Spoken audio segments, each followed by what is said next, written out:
여러분 반갑습니다. 회계를 좋아라 하는 김준호입니다. 저희 재무회계 이론 파트에 대해서 학습을 하고 있고요. 재무회계 기본 내용 중에 회계 순환 과정에 대해서 학습을 이어나가고 있습니다. 지난 시간 저희는 회계 순환 과정에서 회계상 거래에 대한 식별, 거래 8요소에 대해서 살펴보셨고요. 이번 시간 저는 여러분들과 함께 회계상 거래에 대해서 회계 처리를 하게 되는 분계라는 것과 원장에 옮겨 쓰게 되는 전기, 그리고 거래의 기본적인 종류에 어떤 것들이 있는지를 살펴보고자 합니다.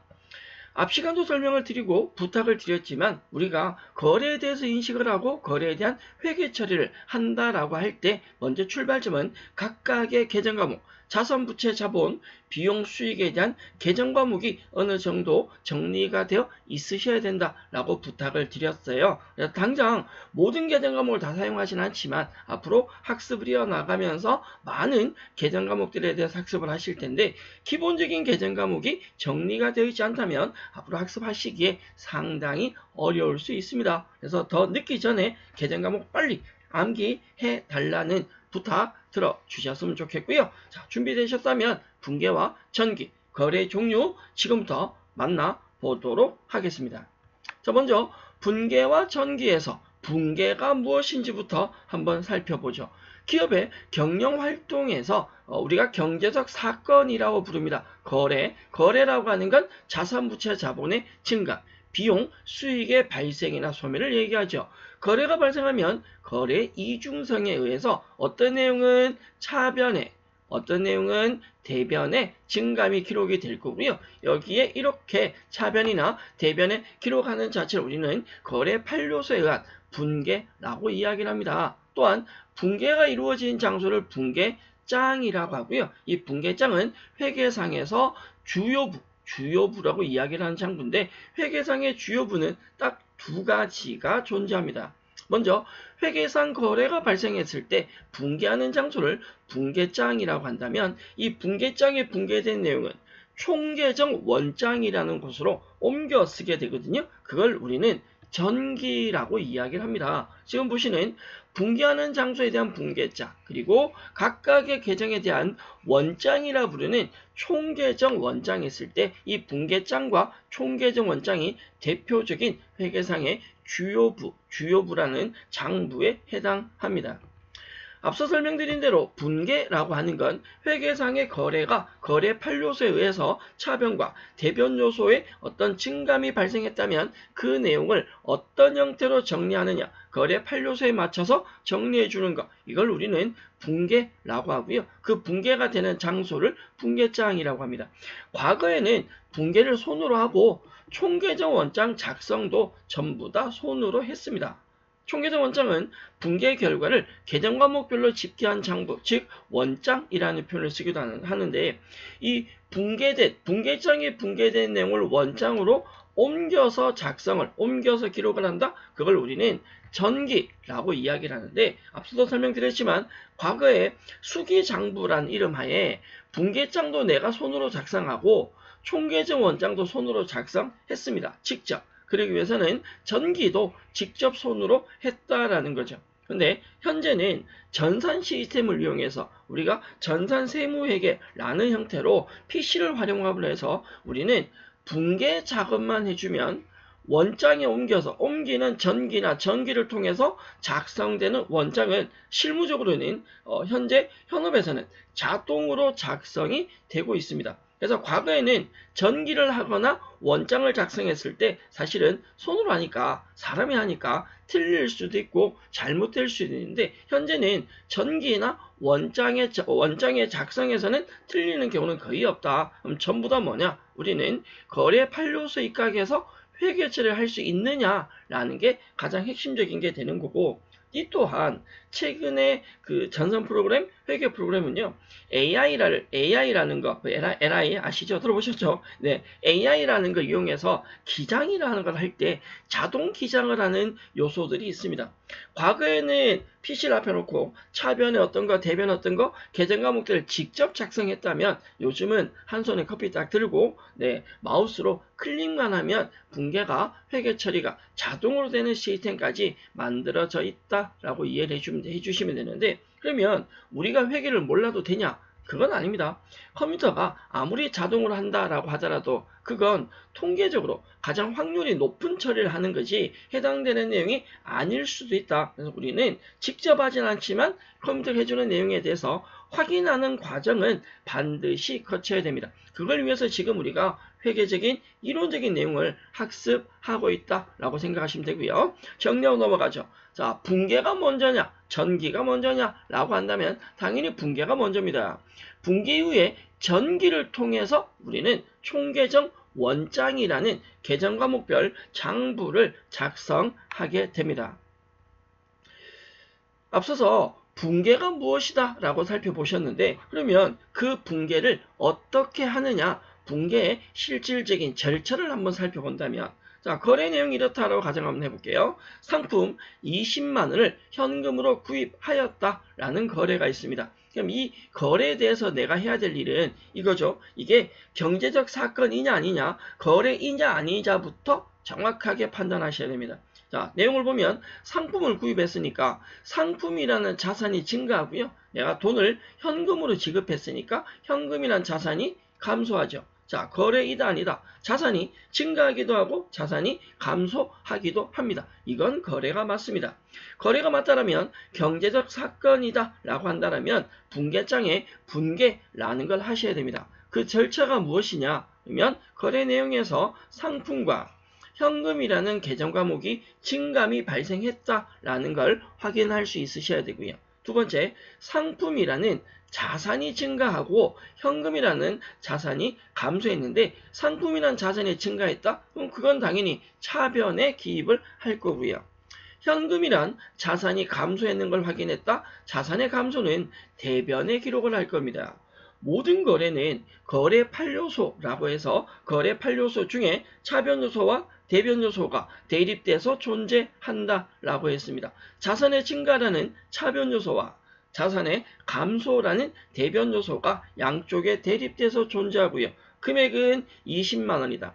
상품이란 자산이 20만 원 증가하고 현금이란 자산도 20만 원이 감소하게 되는데 이러한 절차대로 회계 처리를 하게 되는데요. 저는 앞으로 회계 처리할 때 지금처럼 원론적인 순서, 이런 흐름에 의한 순서는 설명을 잘 하지 않을 겁니다. 앞서 설명드렸어요. 정리해보죠. 상품 20만 원을 현금을 구입하다. 우리 눈에는 뭐가 보이냐? 저는 개인적으로는 현금이 먼저 보인다고 생각합니다. 그래서 현금을 지급을 했다라고 한다면 현금이 감소할 거고요. 상품을 구입했으니까 상품이란 자산이 증가할 건데 회계 처리는 차변 요소도 작성하셔야 되고 대변 요소도 작성하시는데 차변부터 한다? 대변부터 한다? 그건 의미가 없습니다. 편하신 대로 하시면 됩니다. 지금은 상품이라는 자산이 증가하면서 현금이라는 자산이 감소한 것으로 회계 처리할 수 있는데 저보고 이 회계 처리를 해라라고 얘기한다면 저는 이렇게 할 것 같습니다. 차변이건 대변이건 둘 중에 하나를 먼저 쓸 건데 제 눈에 보이는 건 현금입니다. 현금을 지급했으니까 대변에 현금 20만 원이 감소할 거고요. 현금이 감소했는데 그 감소한 이유가 차변에 상품이 증가한다. 20만 원. 이렇게 표현을 할 건데 저는 개인적으로 회계 처리한다면 상품보다는 현금을 먼저 작성을 할 겁니다. 우리가 가장 기본적인 게 현금 거래인데요. 현금이 자산이잖아요. 현금이나 자산은 두 가지입니다. 현금을 수령할 수도 있고 반대로 현금을 지급할 수도 있습니다. 내가 만약에 현금을 받는다면 차변에 현금, 자산 증가죠? 기록을 하게 되고 대변에는 현금을 받은 이유를 기록할 거고 반대로 지금 우리 예제처럼 내가 현금을 지급한다면 대변에 현금을 먼저 감소시킬 거고요. 차변에 현금을 감소시킨 현금을 지급한 이유를 기록할 거다. 이런 형태로 저는 설명을 할 거기 때문에 저하고 맞춰서 학습을 해주시면 좋을 것 같습니다.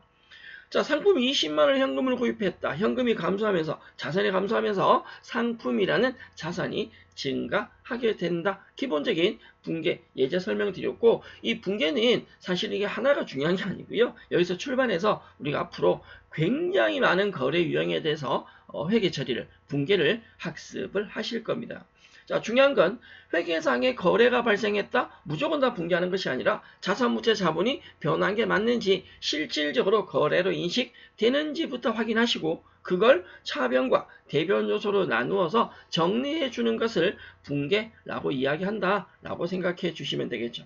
자, 붕괴를 했다면 뭘 해야 되냐? 전기를 해야 됩니다.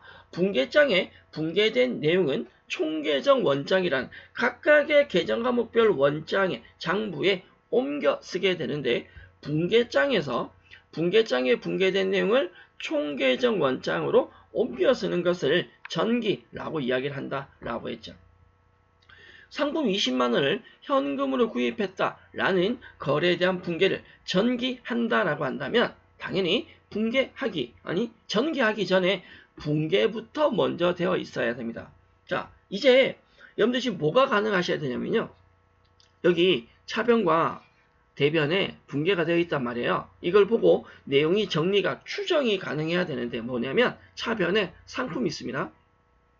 차변의 상품은 자산이 증가했다는 거고요. 대변 현금은 자산이 감소했다라는 거죠. 앞으로 우리가 회계 처리할 때 이 자산의 증가나 자산의 감소라는 이 표현은 쓰지 않습니다. 그냥 상품과 현금만 쓸 건데 그렇다면 상품이 자산이고 현금이 자산이다 라는 걸 아셔야 되고요. 내용을 보면 상품이란 자산이 증가하고 현금이란 자산이 어떻게 현금은 대변에 있으니까 감소했다라는 거죠. 이 내용만 보고 이건 상품을 샀는 거다. 그리고 돈은 현금으로 준 것이다. 이게 추정이 가능해야 합니다.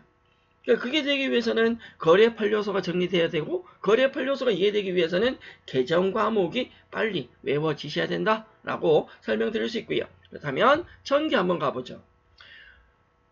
붕괴를 했다. 그리고 전개할 때 첫 번째 출발점은 붕괴할 때 기록된 붕괴에 대한 계정을 찾습니다. 회계 처리에 대한. 지금 우리는 상품과 현금이죠. 그리고 그 금액을 원장에 옮겨서 정리하고 계정 과목을 표기를 하게 되는데 앞서도 설명드렸듯이 이런 원론적인 이런 설명을 저는 개인적으로는 별로 좋아하지 않습니다. 그럼 실질적으로 우리가 전기를 바로 한번 해보도록 하죠.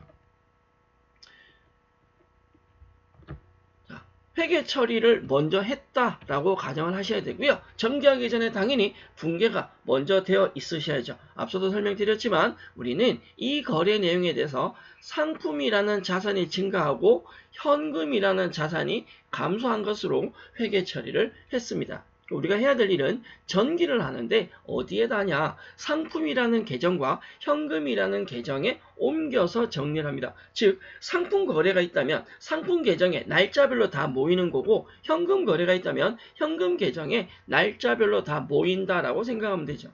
먼저 상품은 자산이고요.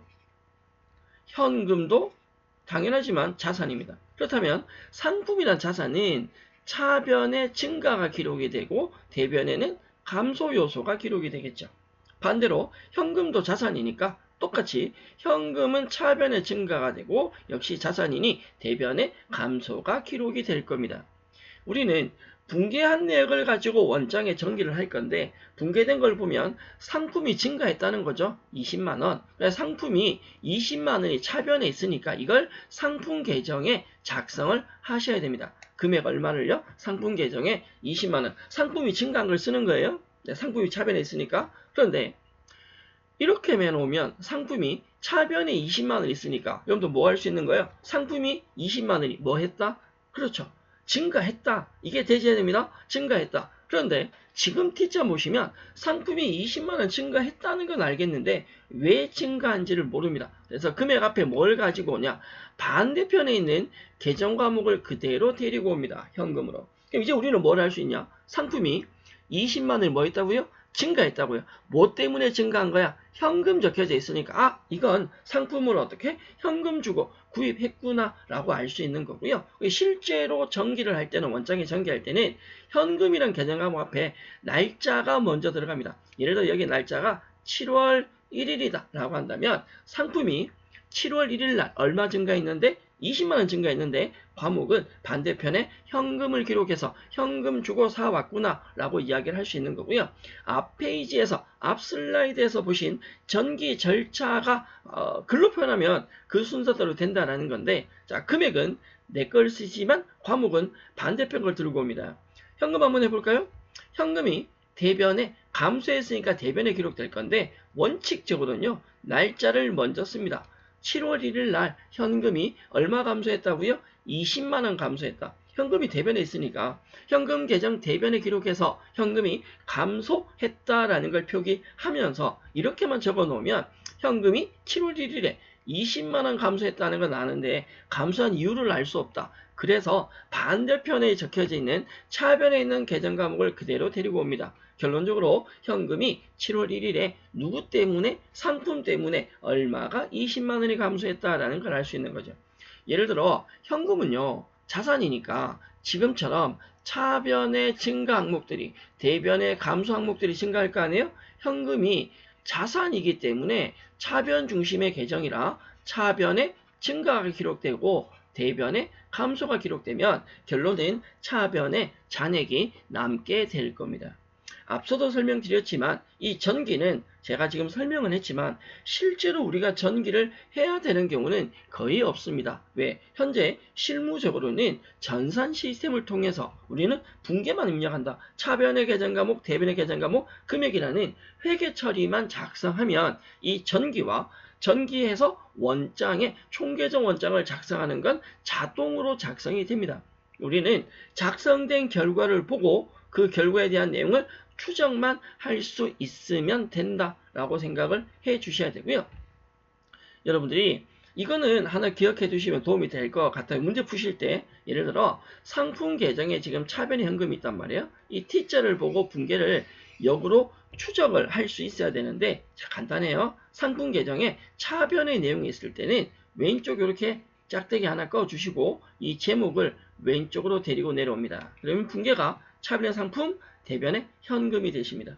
그럼 전기한 결과를 가지고 역으로 붕괴한 것, 거래 내용을 추정하는 게 보통은 자격시험에 많이 출제되고 있고 이렇게 된다는 원리에 대한 이해는 필요하다라는 건데 마찬가지 현금 계정 대변의 숫자가 있죠. 이 경우는 오른쪽에 이렇게 대각선으로 작대기 하나 꺼주시고 상단의 현금 계정을 대변으로 가지고 내려오면 차변의 상품, 대변의 현금 전기하기 전으로 회계 거래 내용을 추정하실 수가 있습니다.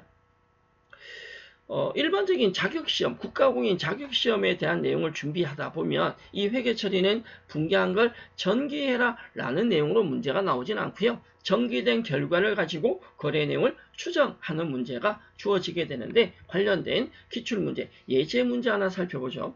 다음 계정의 기입에 대한 설명을 옳은 것. 이 문제는요. 지금 선수금이란 T자에 현금이 정리되어 있는데 이 내용은 우리가 회계상의 거래를 인식하고 이 거래된 것을 붕괴라는 걸 했고 이 붕괴된 내용을 전기를 통해서 총계정 원장을 작성을 한 거죠. 그 결과를 가지고 어떤 거래이냐라는 걸 역으로 물어보는 건데 여러분들 저하고 약속 하나 하셔야 됩니다. 이런 문제는요. 회계학적으로 접근하지 말고 단순한 기계적으로 접근합시다. 이건 일반적으로 실무적으로 필요한 내용은 아니기 때문에 어떻게 하냐 얘를 가지고 무조건 회계 처리부터 합니다. 지금 내용을 보면 날짜가 7월 15일입니다. 그죠? 그러면 7월 15일에 차변 요소도 있을 거고 대변 요소도 있을 거다. 어떻게 하느냐 전기된 결과를 반대로 붕괴 형태로 거래 형태로 잡아낸다 라고 한다면 상단에 있는 제목을 양쪽으로 넘기면 된다라고 했거든요. 지금은 선수금 계정에 대변의 현금이 있으니까 오른쪽에 짝대기 제목을 우측으로 가지고 내려옵니다. 그렇다면 차변에 현금이 들어갈 거고요. 얼마가 10만원 그리고 대변에 선수금이라는 게 들어갈 겁니다. 그러면 이걸 전기한다 라고 한다면 지금 계정이 선수금이니까 선수금 계정 어디에 대변에 있네요. 대변의 금액은 10만원 과목은 반대편과 현금 맞는 형태가 되죠. 그래서 T자를 보고 이게 무슨 거래 내용이다 라고 생각하지 마시고 얘를 무조건 회계처리를 옮긴다 붕괴 형태로 바꾼다 이렇게 놓고 생각을 하시면 되는데 문제는 이 거래 내용에 해당하는 실질적인 이 붕괴에 해당하는 실질 거래 내용을 찾으셔야 합니다. 자, 현금이라는 자산이 증가하고요. 대변에 선수금은 부채입니다. 선수금이라는 부채가 증가하는데 현금을 받은 거고요. 뭘 받았냐? 선수금은 부채 중에서 계약금, 거래하기 전에 계약금 형태를 미리 받으면 그걸 선수금이라는 부채로 처리를 합니다. 그래서 계약금을 받는다는 건 매입 거래가 아니라 매출 거래죠. 지금 문제 답은 3번이 될 건데 상품을 매출하기로 하고 계약금 10만 원을 현금으로 받았다. 차변현금 증가하고 대변에 계약금 받은 건 선수금이 됩니다. 선수금이라는 계정 익혀주셔야 되고요. 선수금이 계약금을 받은 부채라면 반대로 계약금을 지급한다라고 하면 그건 선급금이 됩니다. 예를 들어 선급금은 먼저 지급한 금액이라고 해서 선급금은 자산에 해당하고요. 지금 보시는 선수금은 먼저 받은 금액이 되겠죠. 선수금은 부채인데 선급금은 일반적으로 매입거래에서 자산을 구입하는 거래에서 발생하고요. 선수금은 매입거래가 아니라 자산을 매출하는 거래에서 많이 발생합니다. 선급금과 선수금에 대한 실질적인 내용은 제가 뒤쪽에서 학습을 다시 할 거니까 조금만 기다려 주시고 지금 예제 문제는 전기된 결과를 가지고 역으로 어떻게 회계 처리를 하느냐에 대한 내용이기 때문에 이 정도 문제는 정리하고 넘어가 주시면 좋겠습니다. 회계상의 기본적인 장부가 존재하고 회계상의 장부는 주요부와 보조부로 나눌 수 있는데 기본적으로 주요부는 어떤 것들이 있냐, 보조부가 어떤 것들이 있냐 해서 우리는 주요부 두 가지 앞서도 설명드렸어요. 회계상의 주요부는 붕괴하는 장소인 붕괴장과 붕괴된 이에게 계정과 목표를 지켜야 되는 총계정 원장이 있다라고 얘기 드렸고 보조부는 보조 기입장과 보조 원장이 있는데 우리가 기억할 건 보조 원장입니다. 우리는 주요부 두 가지 챙겨 주셔야 되시고요. 물론 붕괴장은 간단하고 총계정 원장은 앞으로도 얘기를 많이 할 겁니다. 주요부 두 가지와 보조 원장을 챙겨 주셔야 되는데 보조 원장은 매출처 원장, 매입처 원장, 상품 재고장 세 가지가 있습니다. 적성품 원장은 따로 기억은 안 하셔도 될 것 같고 이런 게 있다 정도만 보시고요. 장부에 분류해서 주요부가 아니고 보조 원장이 아니면 전부 다 보조 기입장이 됩니다. 보조 기입장이 어떤 것들이 있다. 지금은 제가 세 가지만 현금 출납장, 당해금 출납장, 소액 현금 출납장만 정리해 놓았지만 뒤에 많아. 종류가 보조부가 많아. 주요부와 보조 원장을 뺀 나머지 전부 다가 보조부입니다. 따라서 보조 기입장이요. 보조 기입장에 대해서는 생각할 필요 없지만 주요부 두 가지와 보조 원장 세 가지는 기억해 주시면 좋겠고요. 매출처 원장이라고 하는 건 우리가 외상 매출금을 관리하는 장부고 매입처 원장은 외상 매입금을 관리하는 장부입니다. 상품 재고장은 상품이 들어오고 나가는 걸 기록해서 상품의 재고를 관리하는 장부인데 세부적인 내용은 마찬가지 제가 제일 많이 쓰는 말 뒤쪽에서 학습할 거고 이런 내용이 있다 정도까지만 살짝만 참고해 주시면 좋겠습니다.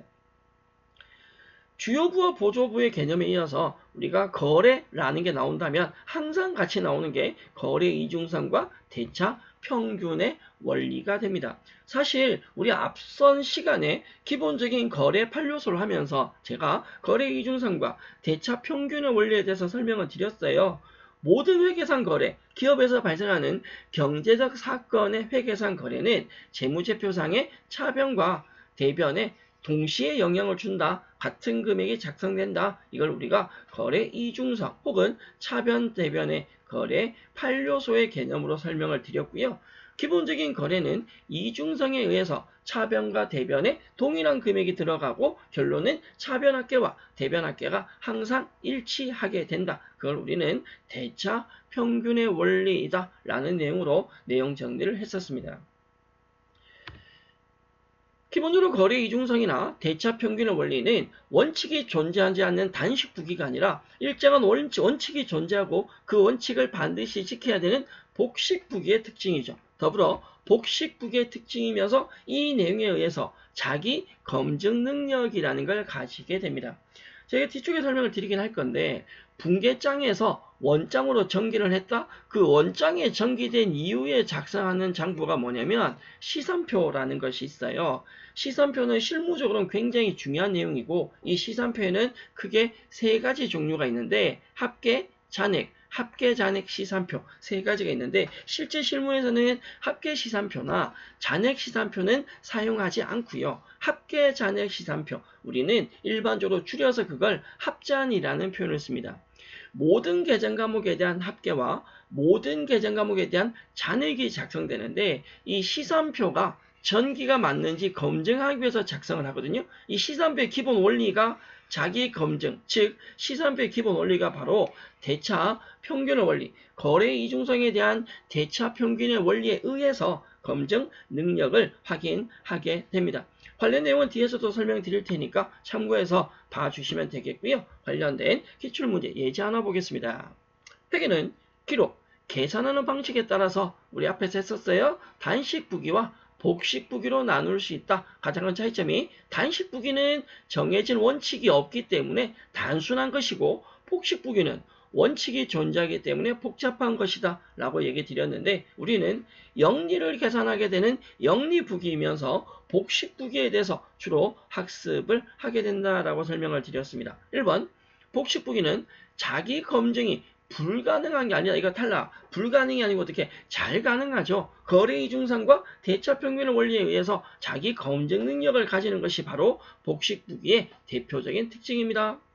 재무상태나 손익을 파악하기가 쉽고 자산부채, 자본 등 모든 변화가 기록될 수 있으며 복식이라는 게 복잡한 이유가 일정한 원칙이 존재한다. 그래서 기본적인 회계라는 과목에 제일 첫 번째 단계가 뭐냐면 과목 명칭이 사실은 정확하게 표현하면 회계 원리입니다. 회계 원리라고 하는 게 우리가 회계라는 걸 한다라고 할 때 정해져 있는 원리, 원칙을 공부하는 게 회계 원리 과목이고요. 회계 원리 과목이 제대로 정확하게 공부가 되어 있으면 다음 단계하는 재무회계건, 관리회계건, 세무회계건 충분히 조금 쉽게 접근하실 수 있을 겁니다.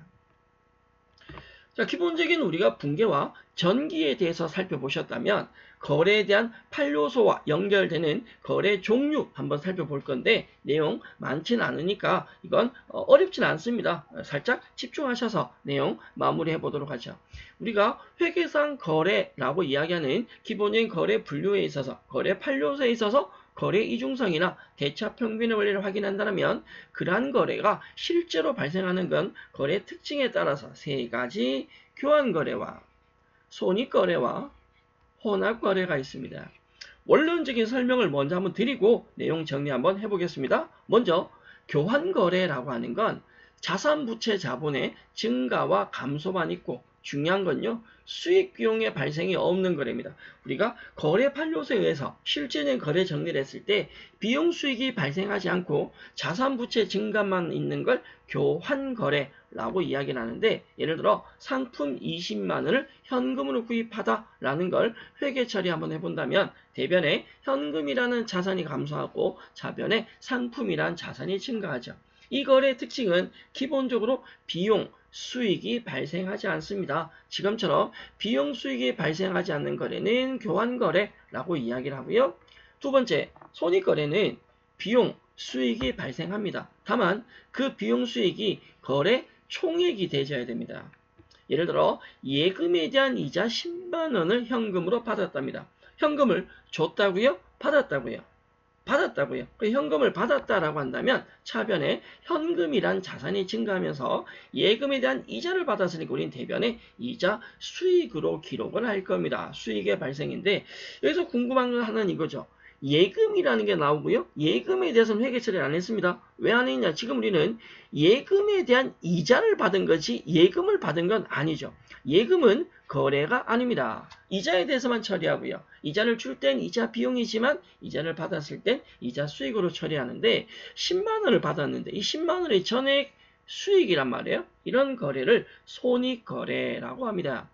교환거래와 손익거래의 가장 큰 차이점은 비용 수익이 발생하느냐 하지 않느냐의 차이로 접근해 주셔야 되고요. 마지막에 혼합거래는 교환거래와 손익거래가 합해진 거래입니다. 예를 들어 대여금 20만원과 그에 대한 이자 2만원 현금으로 받는다. 내가 현금으로 받는데요. 현금으로 받는 돈은 대여금도 받고 20만원, and 거기다가 뭐까지 받아? 이자까지 받아. 차변에 현금이란 자산이 22만원 증가해요. 그러면 차변에 현금이 증가하면 대변에는 현금이 왜 증가했는지 그 이유를 쓰게 될 건데, 그게 하나가 대여금, 그리고 이자 수익. 대여금은 자산이죠. 물론 기간에 따라서 1년 이내 회수되는 대여금이라면 단기 대여금을 쓸 것이고, 1년 이상이라면 장기 대여금을 쓸 건데, 내가 받아야 하는, 받을 수 있는 대여금이란 자산이 감소하고 이자도 받으면서 얘를 현금으로 받는다? 이건 혼합거래다. 왜 혼합거래이냐? 지금 우리 대변에 보면 수익이 있어요. 그리고 한쪽에 수익이 아닌 자산도 같이 있는 거죠. 지금처럼 비용 수익만 있는 게 아니라 비용 수익이 다른 거와 섞여져 있다, 같이 존재한다라고 한다면 그걸 우리는 혼합거래라고 합니다. 자, 정리하면 거래 종류는 세 가지다. 비용 수익이 아예 없는 게 무슨 거래예요? 교환거래. 비용 수익이 한쪽에 하나만 있는 건 손익거래, 한쪽에 섞여져 있는 건 혼합거래인데, 가끔 그런 질문을 많이 받습니다. 뭘? 교수님, 여기 수익이 있는데 차변에 자산도 있네요? 이건 혼합거래가 왜 아니냐? 라고 묻는 분들 계시는데, 질문은 참 좋은 습관입니다. 틀리면 어때? 모르니까 묻는 거지. 괜찮습니다. 네, 이 손익거래와 혼합거래 가장 기준적인 결정적인 차이가 뭐냐면, 차변이나 대변 어느 한쪽에 비용이나 수익이 전액이 다 있다면 그건 손익거래고요. 지금 혼합거래는 한쪽에 지금 대변에 수익이 있으면서 수익이 아닌 것도, 대여금도 같이 있는 거죠. 이러한 것을 혼합거래라고 합니다. 기본적으로 우리가 거래 종류에서 교환거래인지 손익거래인지 혼합거래인지는 거래 내용을 보고 판단하시기보다 그 거래 내용을 회계 처리해놓고 교환인지 손익인지 혼합인지 보는 게 훨씬 더 빠를 수 있을 건데, 자, 예제 문제 한번 볼까요? 다음 분기에 대한 거래 종류가 날짜별로 오른 것이 무엇인가 라고 물었는데, 날짜가 두 개네요. 9월 5일도 있고 9월 7일도 있습니다. 먼저 9월 5일은 수익 발생했는데 대금까지 같이 있다, 섞여져 있죠. 9월 5일은 무슨 거래이시고 혼합거래이고요. 9월 7일은 소모품비라는 비용이, 소모품비를 발생하면서 돈을 보통예금 통장에서 지급했습니다. 소모품비가 비용이 한쪽에 발생하니까 이건 당연히 손익거래가 됩니다. 문제 답은 3번인데, 여기서 이제 우리가 확인할 건 9월 7일 거래 차변에 소모품비가 있는데, 이 소모품비가 비용이냐 아닌가? 이게 자산인가? 이렇게 여러분들 고민하기 시작하면 답을 찾을 수가 없는 거죠. 분명히 계정 과목에 있어서 자산, 부채, 자본, 비용, 수익은 자산을 자산이라, 부채를 부채라, 자본을 자본이라, 비용을 비용이라고, 수익을 수익이라고 부를 수 있으셔야 됩니다. 모든 내용은 계정 과목에서부터 출발한다라고 생각을 하셔야 되고요. 지금 내용 자체가 하나는 혼합거래, 하나는 손익거래 내용 정리 되실 것 같고, 만약에 비용 수익이 아예 없다, 차변 대변 전부 다, 이런 경우는 교환거래이다 라고 설명을 드렸습니다. 이번 시간 저희는 붕괴, 기본적인 붕괴하는 절차와 붕괴된 걸 원장에 옮기기 위한 단계인 전기, 그리고 거래 종류에 대해서 간단히 살펴보셨는데, 앞으로 우리는 계속적인 학습을 하면서 다양한 거래 유형과 계정 과목들에 대한 회계 처리를 만나보실 텐데, 단지 그 회계 처리에 대한 사례별 회계 처리를 하기 전에 기본적인 원론적인 내용부터 먼저 정리하고 회계 처리로 넘어가도록 하겠습니다. 붕괴와 전기, 거래 종류에 대한 내용은 여기까지고요. 저는 여러분들과 함께 다음 시간 결산 절차와 시산표에 대해서 학습을 한번 해보고자 하는데, 결산에 대해서는 가급적 조금 간단하게 정리만, 개념만 잡고 넘어가는 걸로 할 거고요. 특히 시산표, 우리가 거래에 대해서 붕괴를 하고 원장에 전개를 했을 때 그 뒤에 나타나는 시산표가 어떤 특징을 가지는지 기본적인 내용은 굉장히 중요합니다. 예, 다음 시간은 집중 조금 하셔서 시산표 만나보셔야 된다, 만나보셔야 한다 라는 부탁드리면서 이번 시간 마무리하도록 하겠습니다. 여러분 수고하셨습니다.